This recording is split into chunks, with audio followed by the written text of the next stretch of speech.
ঘাটালে তৃণমূল সদস্যের ব্যক্তিগত গোডাউন থেকে উদ্ধার বন্যার ত্রাণ সামগ্রীর ঘটনায় উত্তেজনা। ঘাটালের পঞ্চায়েত সদস্যের ব্যক্তিগত গোডাউন থেকে উদ্ধার বন্যার ত্রাণ সামগ্রী, উত্তেজনা মনসুকায়। পশ্চিম মেদিনীপুরের ঘাটাল ব্লকের মনসুকা 1 নম্বর গ্রাম পঞ্চায়েতে তৃণমূল পরিচালিত পঞ্চায়েত সদস্যের ব্যক্তিগত গোডাউন থেকে উদ্ধার হলো একাধিক ত্রিপল ও বন্যার ত্রাণ সামগ্রী। ঘটনাকে কেন্দ্র করে ব্যাপক বিক্ষোভ দেখান বিজেপির কর্মী সমর্থকেরা। অভিযোগ, মনসুকা 1 নম্বর গ্রাম পঞ্চায়েতের তৃণমূল সদস্য রামপাল বন্যার সময় সরকারের দেওয়া ত্রাণ সামগ্রী নিজের ব্যক্তিগত গোডাউনে মজুত করে রেখেছিলেন। স্থানীয়দের দাবি, বন্যার সময় বহু দুর্গত মানুষ প্রয়োজনীয় ত্রাণ পাননি। ওই গোডাউন থেকে ত্রিপল ও অন্যান্য ত্রাণ সামগ্রী উদ্ধারের খবর ছড়িয়ে পড়তে উত্তেজনা ছড়ায় এলাকায়। ঘটনাস্থলে জড়ো হয়ে অভিযুক্ত পঞ্চায়েত সদস্যকে ঘিরে বিক্ষোভ দেখাতে থাকেন বিজেপি কর্মীরা। খবর পেয়ে ঘটনাস্থলে পৌঁছন ঘাটালের বিধায়ক শীতল কপাট এবং ঘাটাল থানার পুলিশ।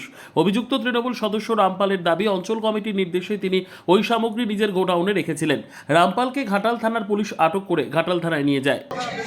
এই অঞ্চলের বেশ কিছু ত্রাণ নয় হয়েছে, তার মোটামুটি পাওয়া গেছে। গতকাল সকালে আমরা গেছিলাম প্রায় 11টা নাগাদ।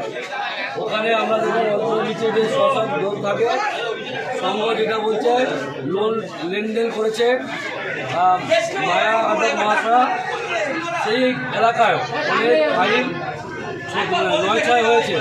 ফাইল ঠিক করে গোছানো ছিল না, এলোমেলো ছিল, ইলেকট্রিকের তারও কাটা ছিল, সিসি ক্যামেরার মুক্তাঙ্গুলি ঘোরা ছিল। মানে এইরকম নেতাদের হাত দিয়ে এইভাবে এই অঞ্চলে দুর্নীতি হয়েছে। এই অঞ্চলের একটা বিধায়ক ফান্ডের অ্যাম্বুলেন্স ছিল, সেটাকেও বিক্রি করে দেওয়া হয়েছে। ইনি প্রায় আমরা খবরের কাগজে দেখেছি, টিভির ফটো দেখেছি, প্রায় সময় গাছ অবৈধভাবে কেটেছে। ইনি সেই রামপাল। ভাগ্য ভালো বিজেপি ক্ষমতা এসেছে বলে এখনো পর্যন্ত সন্ত্রাস হয়নি। তবে আইন যাতে ব্যবস্থা নেয় তার উপযুক্ত ব্যবস্থা আমরা করব। অলরেডি লোকাল থানা আমাদের ঘাটালের ওসিকে জানিয়েছি, উনি ওনার পুরো গাড়ির টিম সহ পাঠাচ্ছে।